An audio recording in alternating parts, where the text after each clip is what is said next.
Alors, je me présente, je suis Jamal Ewahi, je suis basé à Dubaï, je couvre la région Europe, Moyen-Orient et Afrique. Je travaille pour la société Clarivate en tant que consultant en recherche scientifique. Aujourd'hui, le webinaire porte sur le Research Assistant qui a été euh, euh, qui est mis à disposition dans le Web of Science depuis la semaine dernière, mercredi pour être exact. Et donc, on va parler des cas d'utilisation du Web of Science Research Assistant. Mais avant de parler de cet outil, de ce nouvel outil, je vais parler un petit peu du contexte sur l'intelligence artificielle ou l'IA et, et ensuite aborder comment on a développé le Web of Science Research Assistant et comment vous pouvez l'utiliser en tant que chercheur. Alors, vous avez entendu parler de l'IA. L'IA, il est vraiment partout. Intelligence artificielle, euh, c'est une technologie qui transforme vraiment tous les marchés. Alors bien sûr, l'enseignement supérieur et la recherche ne fait pas exception. Donc on reconnaît le potentiel de ce qu'on appelle GenAI ou l'intelligence artificielle générative, GenAI, pour accélérer la productivité et l'innovation. Le problème, c'est que ça suscite aussi pas mal d'inquiétudes qui sont soit perçues ou aussi réelles en ce qui concerne la pédagogie, donc par exemple l'enseignement supérieur et aussi l'intégrité de la recherche. Donc, vu qu'on peut générer automatiquement du contenu, que ça soit du texte, mais aussi des images, ça pose certaines questions. Ce qui est intéressant, c'est que il y a aussi pas mal d'opportunités, des grandes opportunités pour l'écosystème de la recherche scientifique, en commençant par les chercheurs, mais aussi les étudiants, les doctorants, les enseignants-chercheurs, les bibliothèques, les ministères de l'enseignement supérieur de la recherche. Il y a beaucoup d'opportunités, mais en même temps, cette technologie elle présente certains risques et pas mal d'inquiétudes qui doivent être prises en compte. Donc, bon, on le sait, les étudiants et les chercheurs utilisent de plus en plus des outils basés sur l'intelligence artificielle. Il y a différentes applications. Ça peut être générer du texte, générer des images, analyser les données. Donc, il y a pas mal de cas d'utilisation. Ce qu'on constate, c'est qu'il y a de plus en plus d'universités qui développent des principes concernant l'utilisation de l'IA. Et on voit la même chose au niveau des éditeurs aussi, des maisons de publication de revues scientifiques aussi. Ce qui, ce qu'on est, ce qu'on essaie de faire, c'est d'équilibrer les avantages éducatifs et de recherche avec les risques de mauvaise utilisation. Par exemple, les biais, puisque c'est des outils qui sont formés sur des grands volumes de données, mais il se peut que ces données qui ont permis l'élaboration de ces outils présentent certains biais et aussi une mauvaise utilisation, par exemple le plagiat. Donc le plagiat, c'est clairement un problème qu'il faut considérer. Euh, et donc, en termes d'intégrité, c'est essayer d'évaluer comment intégrer dans les programmes éducatifs, donc au niveau des universités, dans l'enseignement supérieur, mais aussi dans les processus de recherche. Alors, on a mis en place chez Clarivate ce qu'on appelle une plateforme d'IA académique ou AI Academic Platform. Et en fait, ce qu'on fait, donc là, je vais aborder et développer un petit peu, expliquer notre stratégie et notre approche en matière d'intelligence artificielle. Donc, il y a trois, on aborde cette stratégie à travers trois grandes catégories. Euh, donc, la première, c'est d'améliorer les solutions existantes. Donc, faire des choses similaires à ce qu'on faisait déjà dans le passé, mais en mieux, grâce à l'IA. D'accord? Donc, il ne s'agit pas seulement d'amélioration, mais vraiment de nouvelles capacités et de nouveaux cas d'utilisation au sein des solutions que vous avez peut-être déjà utilisées, telles que le Web of Science, ProQuest Platform, eBook Central, XLibris Discovery. Donc, c'est en gros, on a du contenu, on a des cas d'utilisation, on va améliorer et apporter des nouveaux cas d'utilisation. Aujourd'hui, je vais me concentrer sur le Web of Science. On va parler du Web of Science Research Assistant ou l'assistant dans le Web of Science, assistant de recherche. Mais pour votre information, il y a aussi l'implémentation d'intelligence artificielle dans les autres plateformes. Ensuite, il y a un deuxième pilier ou deuxième catégorie, c'est vraiment de transformer avec l'intelligence artificielle. Donc là, ce qu'on fait, c'est créer des nouveaux services et des applications qu'on n'avait pas auparavant ou qu'on n'était pas capable, on ne pouvait pas faire. Donc on peut essayer d'imaginer, mettre en œuvre des nouvelles solutions à des défis, à des problèmes rencontrés par les différentes parties prenantes de l'écosystème de la recherche. Je prends un exemple, Coach académique. Peut-être que vous avez entendu parler de Aletheia, c'est un premier programme d'incubation d'innovation. Donc là, en fait, ce qu'on fait, c'est un peu comme un prof particulier. Donc on a l'habitude de poser des questions, par exemple à ChatGPT, et puis ensuite on a une réponse. Là, c'est l'inverse. C'est c'est le coach qui va poser des questions à l'étudiant. Donc c'est l'outil qui va guider l'étudiant à travers par exemple des devoirs de lecture. Donc par exemple le professeur qui donne une tâche à faire, parcourir tel chapitre dans tel support. On va avoir le coach académique qui va guider et faire en sorte que l'étudiant euh, soit engagé, beaucoup plus impliqué, mais aussi vérifier aussi les connaissances. Ensuite, on a un troisième pilier ou troisième catégorie de d'implémentation pour cette stratégie, c'est d'augmenter l'efficacité.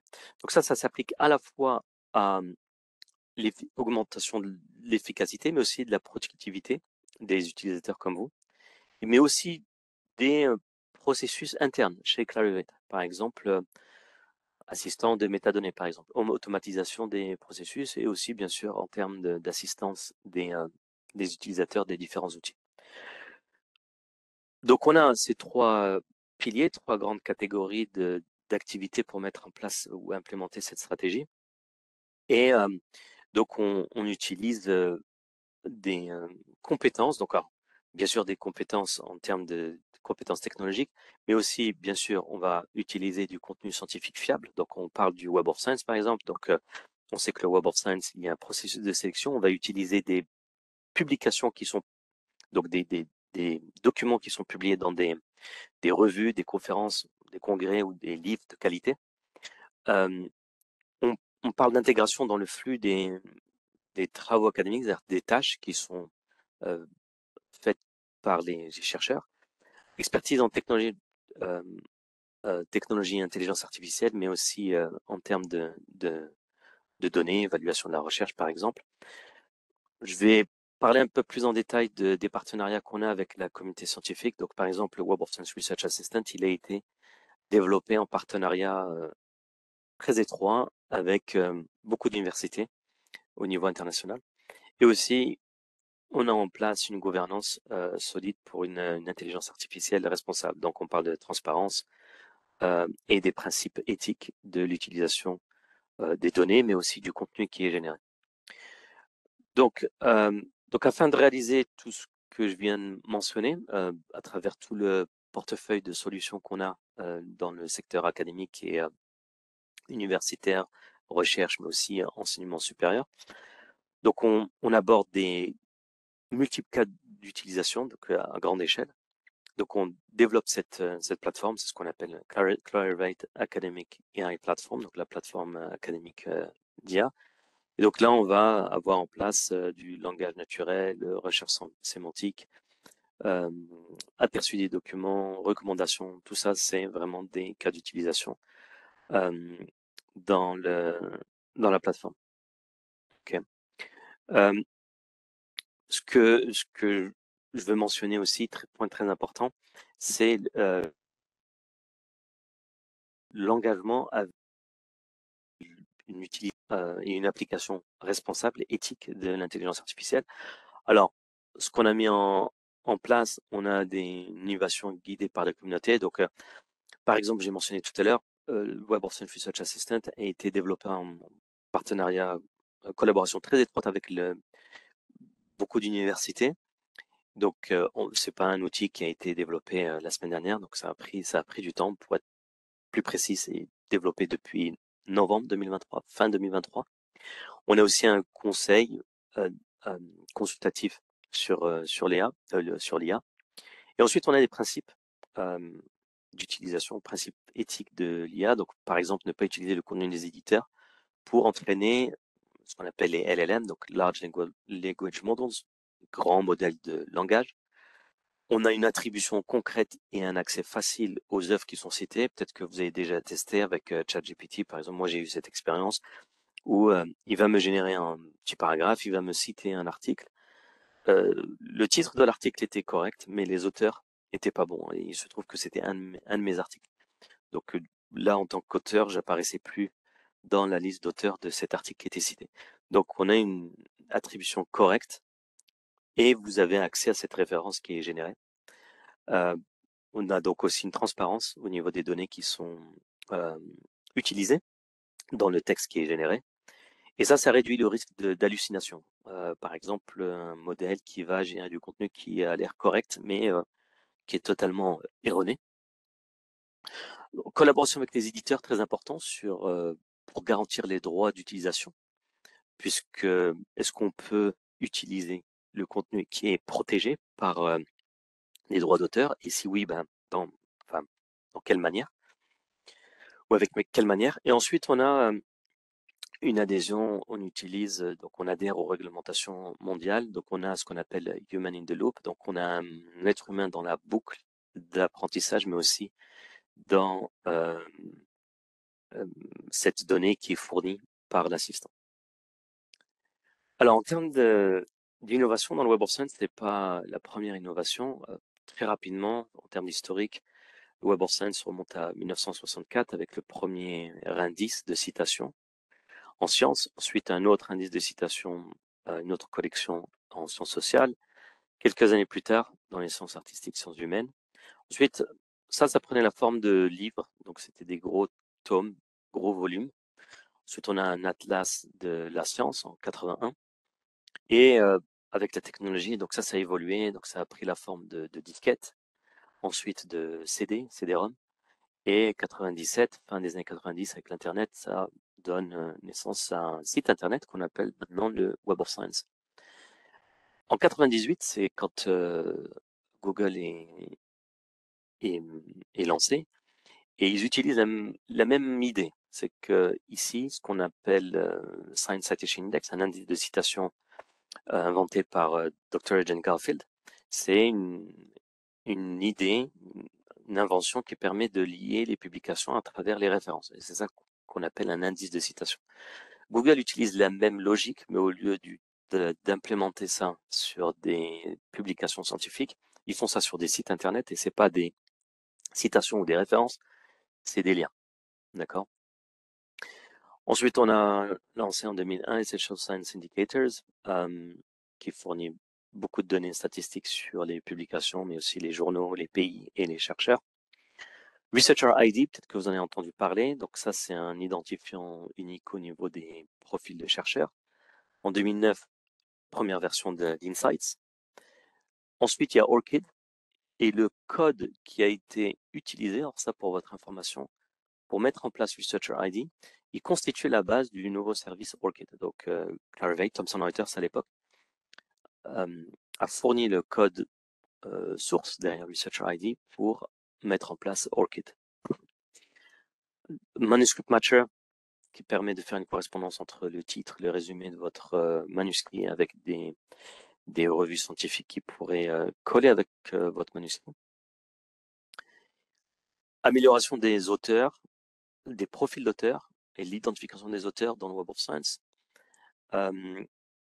Participation au financement de Our Research, qui était à l'époque s'appelait Impact Story. Citation Topics, classification très précise des publications en 2020. Références citées sont enrichies, c'est-à-dire qu'on a un peu plus de contexte sur la citation. Si votre article a été cité, quel est le type de citation que vous recevez? Est-ce que c'est une citation où l'auteur est en accord avec ce que vous dites, ou est-ce que il est en désaccord?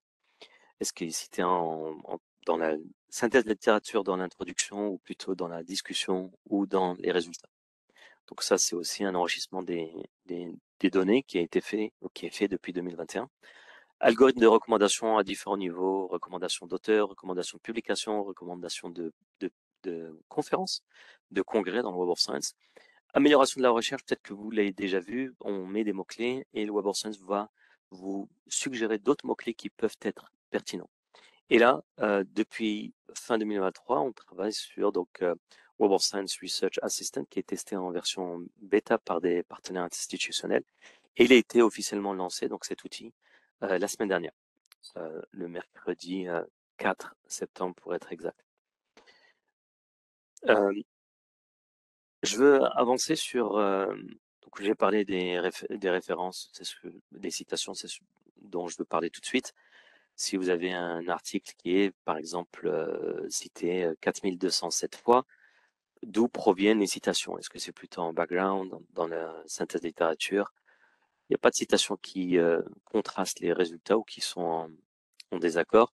Et cet article est aussi cité très souvent dans les conclusions ou dans les discussions des autres articles. Les mots-clés qui sont suggérés, ça ressemble à ça. Si je cherche climate change, Web of Science me dit peut-être que global warming, donc le réchauffement climatique ou sécheresse, ça peut être aussi des mots-clés, donc drought ici ou global warming, ça peut être des sujets qui peuvent intéresser. Puis si je mets Arctic, puisque je suis intéressé par ce qui se passe dans l'Arctique, ben là il me dit peut-être qu'on est intéressé par l'Alaska ou l'archipel ou le bassin de l'Arctique et ainsi de suite. Ok.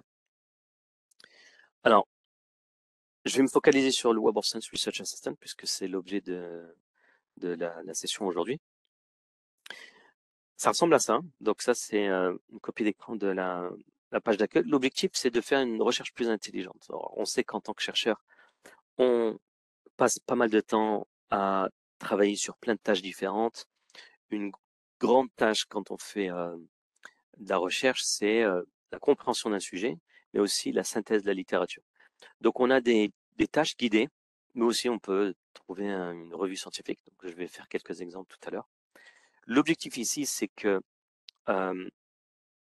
cet outil, il offre des fonctionnalités innovantes qui complètent votre expérience avec le Web of Science. Et alors, cet outil ne va pas se contenter à vous aider à chercher plus efficacement des articles ou des publications, mais aussi à vous aider à naviguer donc ces tâches qui sont plutôt complexes. Par exemple, faire une synthèse de la littérature. Alors bien sûr, il ne va pas vous faire toute la synthèse, hein, c'est vraiment toujours des points de départ, à vous aider à comprendre très rapidement un sujet et trouver des journaux qui peuvent coller avec votre manuscrit. Alors j'ai quelques exemples de questions ici. Alors vous voyez, bon, j'ai des questions en anglais, mais aussi dans d'autres langues, ici en espagnol. Vous pourriez utiliser le français, d'autres langues, l'arabe, etc. Mais on peut poser des questions intéressantes du genre comment est-ce que le changement climatique, pardon, comment est-ce que le changement climatique impacte la biodiversité? Ok. Donc on peut poser, donc ça c'est en espagnol, quelles sont les conséquences physiques du fait de suivre un régime vegan par exemple, sauf qu'elle est posée en espagnol ici. Alors très rapidement, ça c'est la liste des partenaires avec qui on a développé cet outil et on a atteint un chiffre de plus de 12 000 utilisateurs actifs mensuels, où là on avait une collaboration directe avec les bibliothèques, mais aussi les chercheurs, pour obtenir des retours sur les résultats qui sont fournis par l'outil, mais aussi pour guider le développement, c'est-à-dire avoir peut-être d'autres cas d'utilisation. Ici, je voulais juste montrer une citation d'un bibliothécaire de l'université de Syracuse qui dit nous sommes enthousiasmés par les fonctionnalités d'IA que le Web of Science développe. Je pense que l'assistant de recherche Web of Science sera bien supérieur aux autres outils GenAI, donc d'intelligence artificielle générative, actuellement disponibles pour les enseignants et les étudiants. En gros, pour résumer, l'objectif c'est de faire de la recherche efficace avec des requêtes en langage naturel et en plusieurs langues. Comprendre plus rapidement les concepts clés, ça c'est, je pense, très intéressant pour soit les nouveaux concepts, mais aussi, je sais pas moi par exemple, je suis intéressé par le deep learning et je veux avoir un résumé concis, un commentaire concis sur ce sujet. Aussi pour les étudiants, si on doit déblayer le terrain depuis le départ, si je m'intéresse à un sujet précis, comment est-ce que je peux comprendre le plus rapidement possible ces concepts clés? Donc avec des résumés concis et des commentaires. Ce qui est aussi très puissant, enfin très puissant ici en termes de découverte et quand on déblaye un petit peu la littérature, c'est possible dans le Web of Science. On peut exporter des centaines, des milliers de publications et créer ce qu'on appelle ou cartographier la science ou créer des réseaux de publications ou réseaux de citations au niveau des publications, des sujets de recherche, mais aussi au niveau des auteurs. Et donc là, on peut créer ce genre de cartes. En fait, c'est des cartes de citation ou cartes de connexion entre les sujets. Et à partir de là, on n'a plus forcément besoin de lire toutes les publications, mais on va cartographier la science pour avoir une idée des, euh, des liens entre les sujets de recherche, entre les auteurs. Et tout ça, c'est dynamique. C'est-à-dire que ça vous permet d'aller plus loin et d'avoir une visibilité sur les publications. Alors, je regarde dans le chat, il y a quelques questions qui ont été posées. Alors, si vous avez un problème de son, idéalement, il faudrait essayer d'avoir la meilleure connexion possible et peut-être fermer d'autres applications. Une autre question, oui, si vous avez des questions complémentaires dans le chat. Et je prendrai le temps de répondre aux questions un peu plus tard. Ok, alors, j'avance. Ça, c'est un exemple de requête. On a posé une question ici en chinois, donc on a une réponse dans la même langue. Il y a des citations qui sont faites et on a la liste des références. Vu qu'il y a toujours beaucoup de publications, l'assistant vous dit qu'il a retrouvé un grand volume, grand nombre de documents basés sur cette requête et il propose d'être un peu plus précis et on peut aller voir les documents additionnels. Je vous montrerai un peu plus en détail tout à l'heure. L'assistant vous propose toujours des tâches. Alors à deux niveaux. On a le niveau supérieur qui est plutôt un niveau global pour avoir une meilleure compréhension du sujet. Donc là, il va il va proposer, est-ce que vous voulez voir une carte des sujets, des différents concepts qui sont abordés dans la littérature. On peut avoir une tendance, c'est assez intéressant quand on veut avoir une tendance des publications qui ont été donc publiées au cours des dernières années. D'accord? Donc là, ça peut nous donner une idée de est-ce que le sujet est toujours est-ce qu'il y a toujours un intérêt de faire des travaux de recherche sur ce sujet ou est-ce que la communauté n'est pas passée à autre chose, par exemple? On peut demander quels sont alors top authors, c'est les auteurs les plus actifs, les thèmes les plus productifs en termes de publication, et aussi les plus cités. D'accord? Et on a des questions plus précises. Alors, par exemple, donc ça, vous le verrez toujours à un niveau supérieur.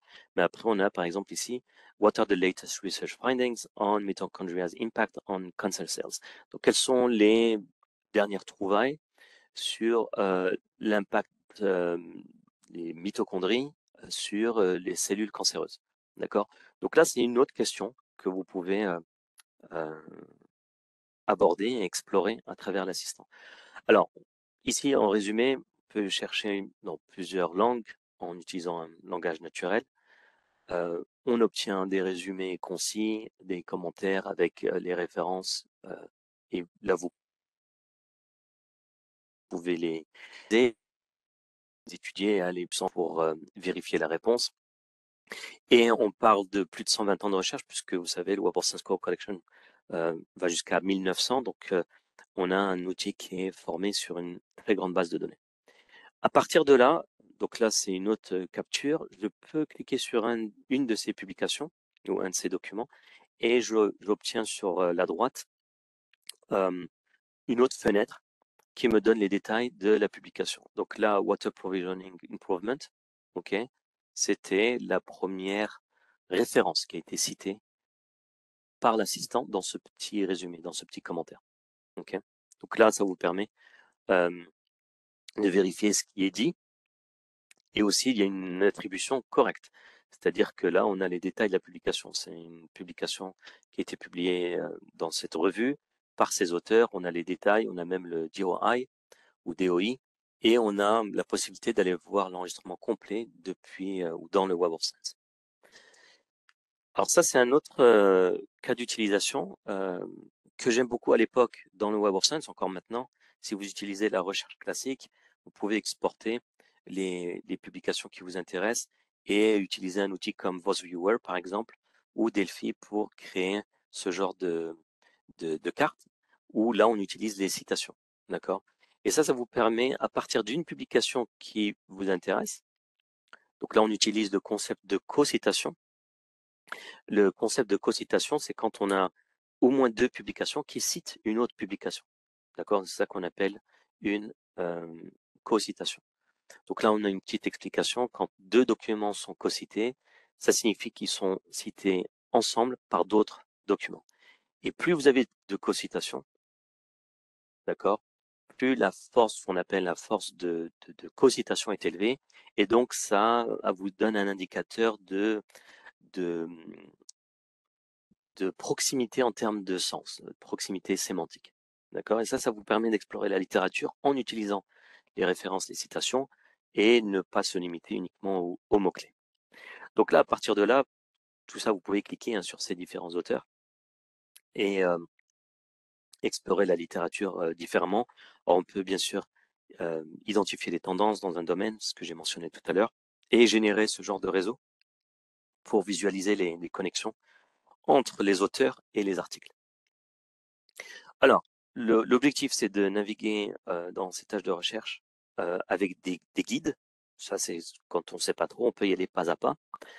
Sinon, on peut bien sûr gagner du temps. Si je sais tout de suite que je veux cartographier le réseau de co-citation sur une publication précise ou sur un sujet précis, je peux demander directement à l'assistant de faire cette tâche. Puisqu'on parle d'auteur et de publication, il y a bien sûr au niveau stratégique, ce qu'on peut faire, c'est développer des stratégies d'un point de vue collaboratif. C'est-à-dire, on veut chercher des collaborateurs potentiels. Donc, je cherche des experts dans un domaine précis. Okay. Donc, je vais vous montrer quelques exemples ici, puis après, je vais aller dans la plateforme en direct. Par exemple, ici, j'avais demandé, je veux avoir une meilleure compréhension d'un sujet. J'ai mis perte de biodiversité, et donc là, j'ai un résumé qui est fourni par l'outil. Okay. Encore une fois, c'est basé sur la base de données Web of Science Core Collection. Donc, on parle de données qui sont publiées dans les revues qui ont été sélectionnées par nos éditeurs. Pour résumer, je rappelle, développé en partenariat avec des universités à travers le monde. On parle de cas d'utilisation, et il y aura de plus en plus de cas d'utilisation. Là, vraiment, c'est ouvert en termes de potentiel. Et en termes de droit d'utilisation et réglementation par rapport à la citation, et on prend en compte l'utilisation éthique du contenu publié par les auteurs et les revues scientifiques. Pour résumer, on a ce que nos testeurs nous ont dit. Il y a trois grands retours en termes de confiance par rapport aux données, puisque l'outil est formé sur les documents du Web of Science. Donc ça, c'était un feedback d'un doctorant. Gagner du temps, alors bibliothécaire qui dit que c'est très efficace puisque ça va lui faire gagner beaucoup de temps pour mener des recherches, et des insights pour rester au courant de ce qui se passe. Donc ça, c'est plus les spécialistes de l'information, les bibliométriciens, pour comprendre ce qui se passe dans votre domaine. Il suffit de poser la question, on n'a plus besoin, alors bien sûr on peut encore le faire si on veut aller plus loin, mais d'essayer de comprendre comment la science est est construite d'un point de vue réseaux sociaux, c'est-à-dire réseau d'auteurs, réseau d'institutions, mais aussi réseau de publications. Alors maintenant, cet outil, il est disponible.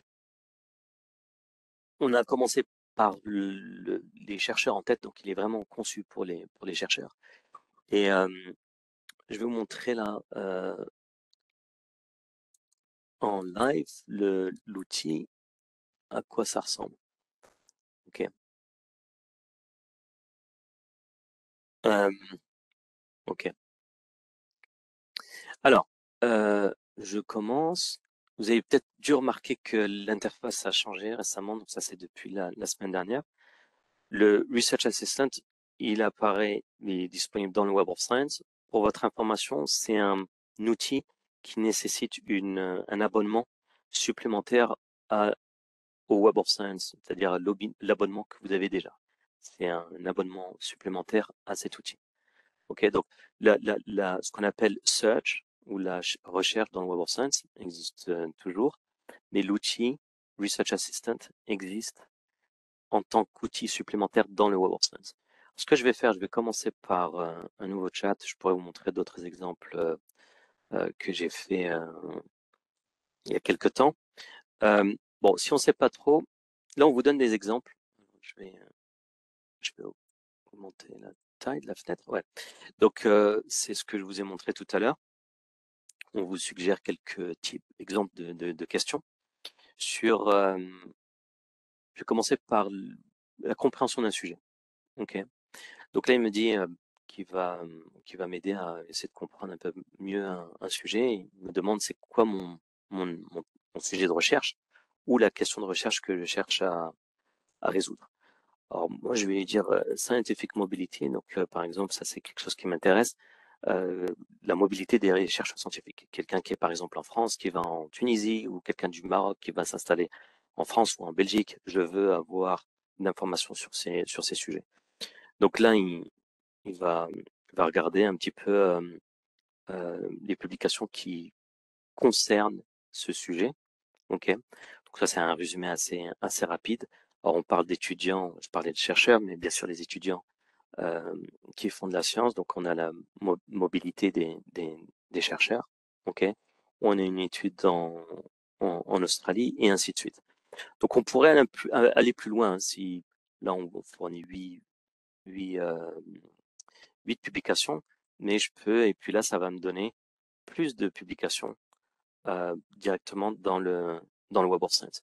Et là, je peux rebasculer ici. Ce qui est intéressant, c'est que là, il m'a fourni ce qu'on appelle des seminal papers, des papiers avec un niveau de citation assez élevé, comme vous pouvez le voir. Donc là, ça vous donne une idée un petit peu des publications clés, j'ai envie de dire, sur ce sujet. D'accord?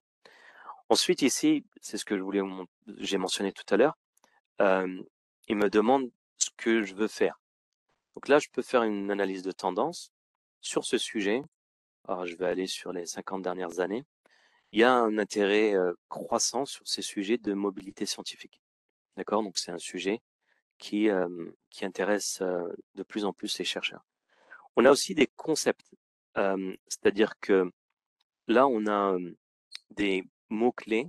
Par exemple, quand on parle de mobilité, les gens qui migrent ou qui bougent, ça peut être pour des questions de développement de carrière, parce qu'on va avoir accès à un nouveau réseau, peut-être potentiellement un meilleur salaire, plus de fonds, plus un accès à des équipements et ainsi de suite. Donc là, moi, je peux euh, cliquer là-dessus et ça va me faire une recherche directement sur ce mot-clé que j'aurais peut-être omis d'inclure dans mon étude. Ok. Donc on voit ça sous forme de carte, mais aussi en termes de tableau si on est intéressé par ce genre de visualisation. Et ensuite, on a les auteurs. Donc ça, quels sont. Ça, c'est quelqu'un de très connu sur l'étude de la mobilité scientifique, quelqu'un d'université d'Oxford. Et là, je peux aller voir le profil, un profil classique encore. C'est un profil du Web of Science. Ok. Euh, voilà. Donc ça vous donne une idée des chercheurs que vous pouvez suivre d'un point de vue publication, mais peut-être potentiellement collaborer avec eux si vous avez besoin de trouver des experts dans ce domaine, ou même avoir dans vos équipes. Ce qui est intéressant ici, c'est qu'il y a un deuxième niveau qui est de questions qui est un peu plus précis. Par exemple, comment est-ce que la mobilité scientifique a évolué au cours du temps à partir de ces publications, d'accord? Si je prends cette question, donc il va essayer de traduire cette requête et de trouver des publications pour répondre à ces sujets, ces différents, ce lien entre la mobilité scientifique et le contexte de collaboration internationale. Alors, j'ai travaillé sur ce sujet, il y a toujours des questions de est-ce qu'il y a un lien assez fort entre les chercheurs qui vont ailleurs, mais qui continuent de collaborer à l'international, c'est-à-dire avec leur origine. Donc, il y a un contexte qui est important, c'est-à-dire le contexte de collaboration internationale. Donc ça, c'est une question qu'on pourrait essayer enfin, on pourrait étudier. C'est-à-dire que c'est une question qui a été suggérée et on a aussi des informations qui permettent de répondre à cette question. Je vais vous montrer d'autres choses au niveau de la publication ici. On a la possibilité de voir comment cette publication est liée avec d'autres publications, ce que je vous ai montré tout à l'heure dans la présentation. Donc, on a une carte de co-citation, ou co-citation map, pour cette publication. Et là, on voit, bon, il y a énormément de citations, mais on voit qu'il y a plusieurs autres publications qui citent Lee. Donc, Lee, ici, l'auteur, cette publication, elle est liée avec d'autres publications. Et à partir de là, on a d'autres publications qui pourraient être potentiellement pertinentes pour votre recherche. Je voulais vous montrer autre chose, peut-être que vous l'avez vu ici. Comment est-ce que ce document était cité? Donc, c'est un document assez ancien, mais on a un breakdown de citations selon le contexte ou la classification de ces citations. Donc, si par exemple, je vais voir les 5 ici, donc là, je repars sur le Web of Science. Ces 5 publications citent cette publication-là, la publication avec laquelle j'ai commencé mon analyse.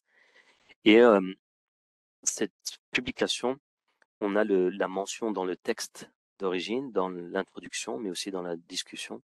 Et ils disent qu'en gros, ce que ces auteurs ont trouvé, leurs résultats, correspondent à ce qui a été trouvé dans cette publication plus ancienne, publication d'origine. D'accord? Donc, on peut explorer ça aussi avec le Research Assistant. Je vais essayer un autre type de question. Je vais vous montrer ce que j'ai fait pour un de mes manuscrits en cours, par exemple celui-ci. Donc ça, c'est un de mes manuscrits. J'ai présenté à une conférence et ce que j'ai fait là, bon, on va faire la même chose. On aura les mêmes résultats. Là, ce que j'ai fait ici, c'est ce genre de question, c'est celle-ci. Je veux trouver une revue, d'accord? Je vais mettre ça en tant que titre. Bon, là, il me faudrait le résumé. Bon, je vais repartir sur la requête que j'avais déjà faite. Voilà, celle-ci. Voilà, donc ça, c'était mon titre et ça, c'est mon résumé. Et je regarde ce que font les universités en termes de brevets, d'activités liées au brevet dans une région précise. Et là, il me dit, OK, je suis en train de chercher des journaux scientifiques qui correspondent à votre titre et au résumé, en se basant sur les mots-clés. Donc, il me trouve Sustainability. Ça, c'est une revue que je connaissais pas. Très bon candidat. Donc, Match Score, c'est un score de correspondance ou de pertinence. Alors, donc ça, c'est le truc. Ça, par contre, je connais cette revue ou ce journal. Et donc, voilà, ça me donne une réponse assez rapide pour cibler les journaux scientifiques les plus pertinents. Ok. me semble que j'avais posé une autre question. Bon, c'était sur le même sujet. Je vais vous montrer une autre question. Quelles sont les différentes théories de l'acquisition du langage? Donc, on va retrouver euh, des documents importants. Mais après, là, je ne sais pas si vous avez remarqué, il me dit même, si on est intéressé par l'acquisition du langage, ben, Noam Chomsky, il a une théorie qui a influencé l'étude de l'acquisition du langage. D'accord? Donc ça, c'est une question qui est proposée par l'assistant. Ensuite, on a notre type de questions. J'ai posé une question, quels sont les chercheurs, meilleurs chercheurs en physique? Il me semble que j'avais posé la même question on va le faire maintenant. Quels sont les meilleurs? Je vais tester chercheurs en génétique. Bon, j'ai pas l'accent sur mon clavier, j'espère que ça va aller, normalement ça devrait aller. Voilà, donc il a compris que je lui demandais de la génétique, et il me sort des chercheurs actifs en génétique, ici là. Et la plupart d'entre eux ont même des profils vérifiés ou qui ont été réclamés par les chercheurs dans le Web of Science. Alors je vais voir si j'ai d'autres exemples. Bon, j'avais cet exemple en espagnol, vous vous rappelez, donc quelles sont les conséquences physiques d'un régime vegan? Donc là, j'ai un résumé en espagnol et j'ai des publications. Alors si j'ai la liste ici, j'ai des publications très très pertinentes, d'accord. Euh, Pour ça, c'est intéressant. Par exemple, ici, quelqu'un parle de l'avantage, d'accord, d'un régime vegan, mais ici, quelqu'un dit que ça peut potentiellement résulter en une déficience de certains euh, nutritifs comme vitamine B12, le calcium, le zinc, et ça, c'est la troisième. Donc ça, c'est même une review. Donc ça vous donne une synthèse de la littérature euh, où ces auteurs, highly cited aussi, fortement cités, donc eux, ils ont été explorer la littérature concernant un régime vegan. Alors, est-ce que j'ai autre chose que je peux vous montrer ici? Alors, j'avais prévu une session plus courte que d'habitude, mais je voulais laisser du temps pour les questions. Alors, je vais regarder dans le chat, mais aussi dans la section Q&A.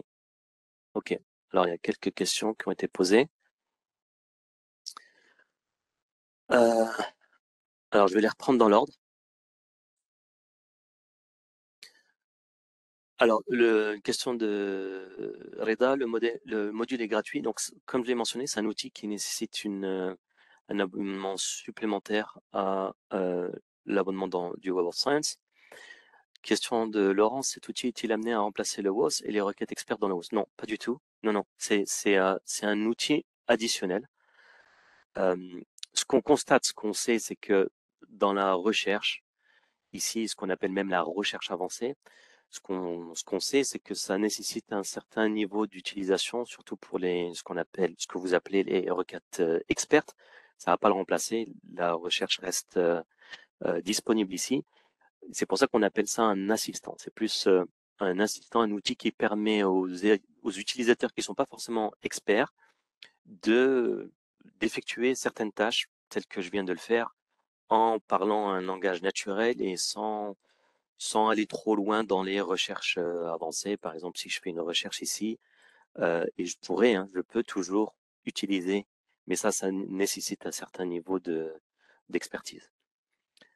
Alors, il y a des questions auxquelles j'ai déjà répondu par rapport à l'accès à cet outil. Il y a une autre question. Euh, Comment on peut y accéder sur Internet? Alors, c'est un outil qui est hébergé, qui est disponible sur le Web of Science, mais encore une fois, il nécessite un abonnement. Ce qu'on fait, on l'a déjà fait avec énormément d'institutions depuis la semaine dernière. On peut mettre en place une version d'essai sur 2 semaines, par exemple, et on peut ouvrir cet accès aux différentes institutions. Donc, l'accès version d'essai sera donné aux institutions qui sont intéressées pour tester l'outil. Donc ça, on peut le faire sur une période de votre choix, une période délimitée, pour donner l'accès version d'essai, version gratuite aux institutions.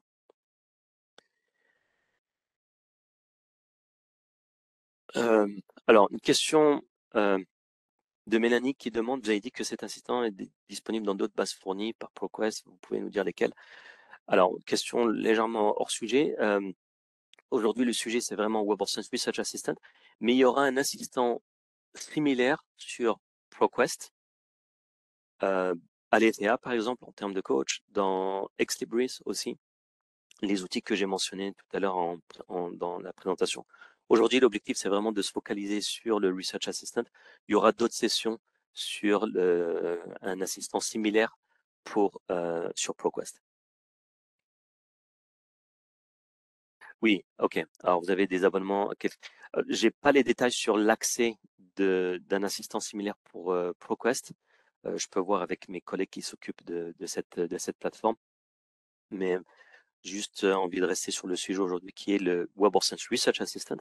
Mais dans ProQuest, on a, alors je sais pas s'il a été lancé, mais il me semble qu'il s'appelle aussi ProQuest Research Assistant. Voilà. Est disponible depuis début de l'année, il me semble. Vous avez même une vidéo euh, qui est disponible ici. Voilà. Donc vous pouvez explorer. Je vous montrerai rapidement à quoi ça ressemble. C'est un assistant similaire, c'est-à-dire que vous allez avoir une sorte de chat, de discussion, vous avez des questions. Donc ça, c'est dans ProQuest qui s'appelle ProQuest Research Assistant. Ok.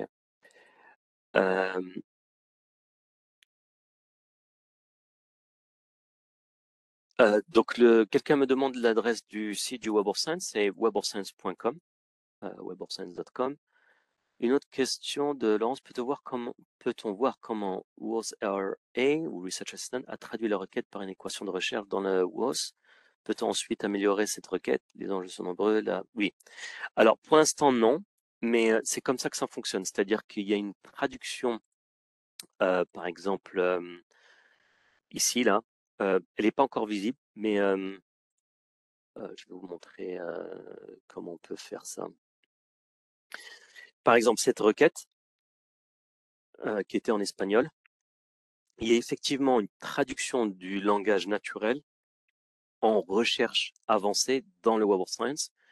Je pourrais vous fournir aussi la liste des champs d'information qu'on peut interroger. Mais pour l'instant, la requête, elle est pas encore visible, mais on comprend ces enjeux de transparence, mais aussi reproductibilité. Effectivement, ouais.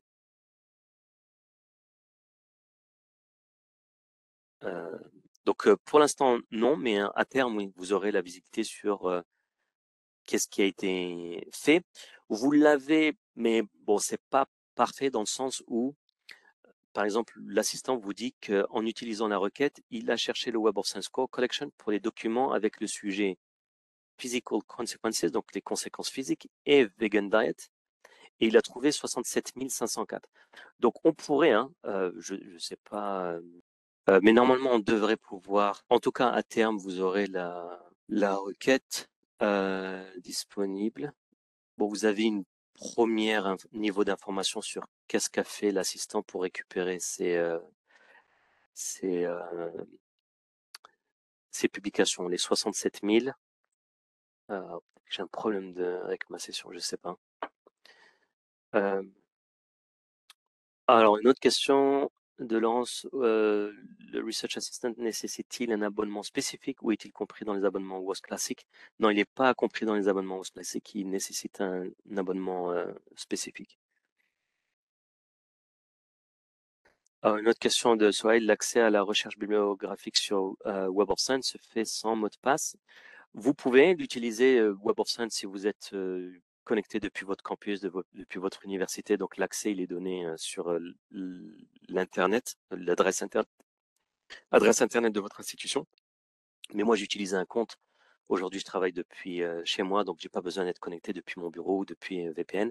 Vous avez un compte mobile.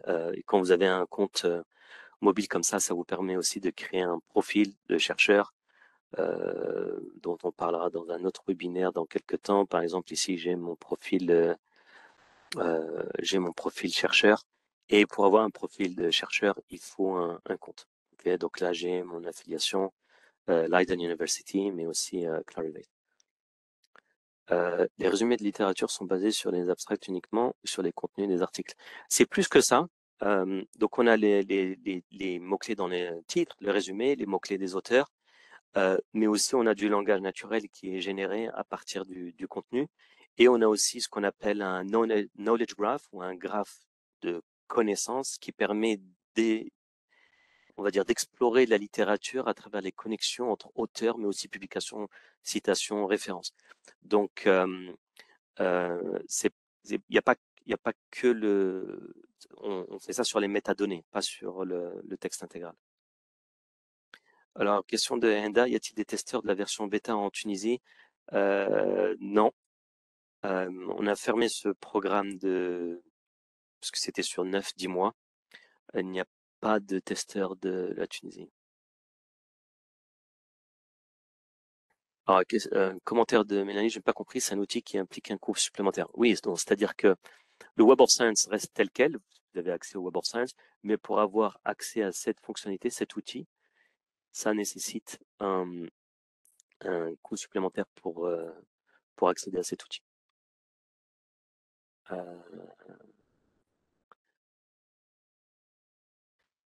Oui, je partagerai avec vous le lien vers l'enregistrement.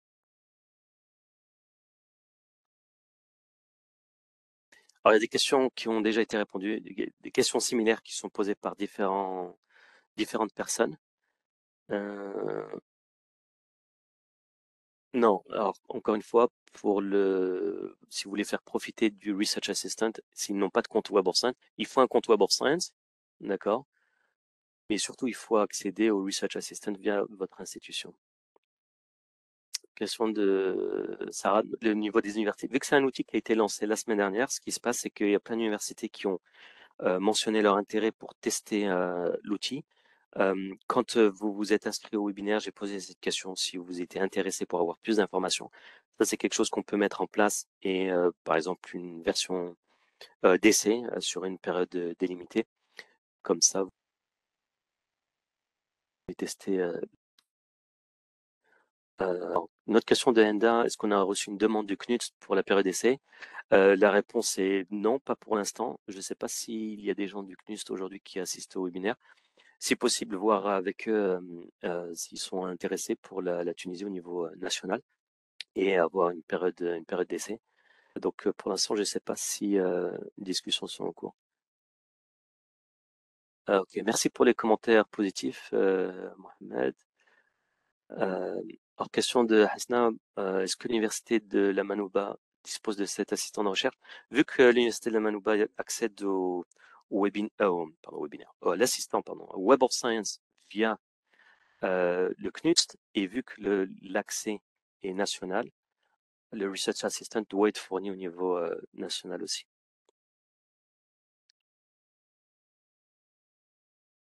Alors, concernant les questions sur les profils, ça fera l'objet d'un autre webinaire, il me semble fin du mois, si je me trompe pas, le 23 ou le 24, je vais parler des profils, c'est-à-dire comment on crée un profil, comment on ajoute, comment on gère son profil, et ainsi de suite, et avoir ces données au niveau des publications, réseaux de citation, et ainsi de suite.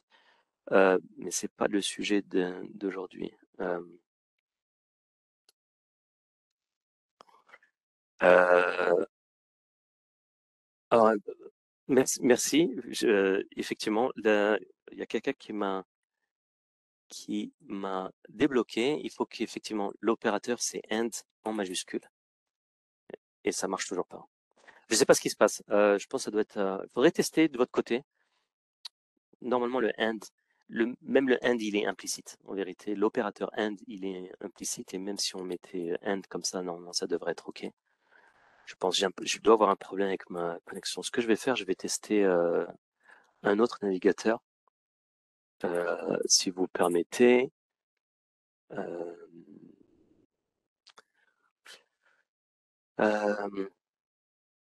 Non, la même question pour l'université à Fès.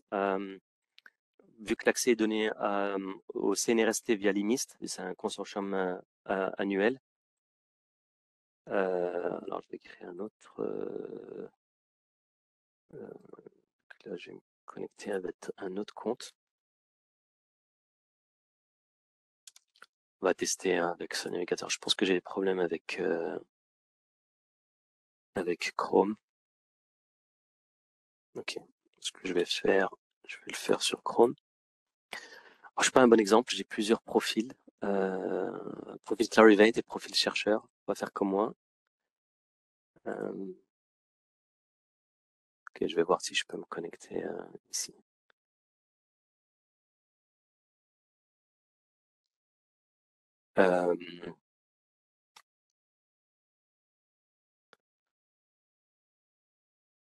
Ok, pourquoi ça marche pas? Ok, alors je vais me connecter avec ce compte. Ok. Ok, alors j'espère que ça devrait aller. Non. Je vais retester ici. On va voir. Il y a Nathalie qui me dit que ça fonctionne sans les guillemets. Normalement, ça devrait fonctionner avec les guillemets, mais bon. Voilà, specified session. J'ai un problème avec mon accès, clairement. Donc, merci Nathalie Fontaine d'avoir testé. Moi, ça marche pas de mon côté. Je dois avoir un problème qui m'échappe.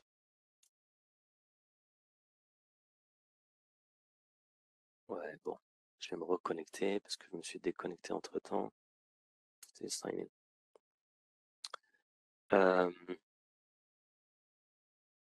Oui, commentaire de Hasna, encore une fois, le Research Assistant, s'il n'existe pas, c'est clairement votre institution n'a pas encore accès.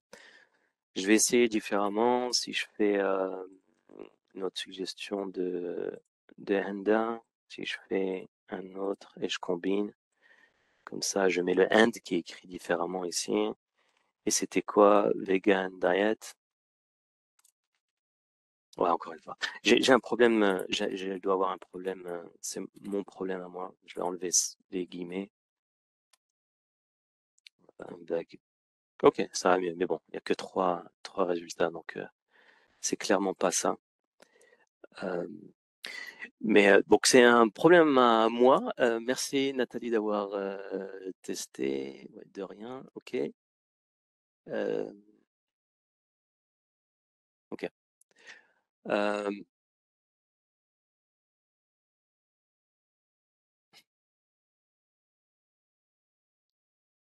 Ariane Dupuis qui dit pour les topics utilisés, je n'ai pas non plus de résultats avec l'opérateur AND, mais avec OR. Ouais, même souci de mon côté. Ben, écoutez, bon, ça prouve que je suis pas le seul parce que normalement ça devrait fonctionner. Hein, c'est une requête relativement basique. Donc je vais relever ça et voir avec l'équipe produit pourquoi ça fonctionne pas. Parce que si je change All Fields, mais bon, du coup là c'est pas la même requête, ouais. C'est pas ça quoi. Oui, j'ai essayé TS pour j'ai eu le même problème. J'ai essayé ça. Je l'avais essayé tout à l'heure. TS et topic. C'est le tag pour topic, mais ça n'a pas fonctionné. Bon, je sais pas ce qui se passe. Euh, bon, en tout cas, merci pour votre présence nombreuse et les questions, les commentaires et les interactions. Vous recevrez la présentation ainsi que le lien vers l'enregistrement. Et puis, comme je l'ai mentionné, s'il y a un intérêt, on peut arranger et organiser une période d'essai au niveau de votre institution. Alors, merci à toutes et à tous. À très bientôt. Bon courage. Prenez bien soin de vous. Au revoir.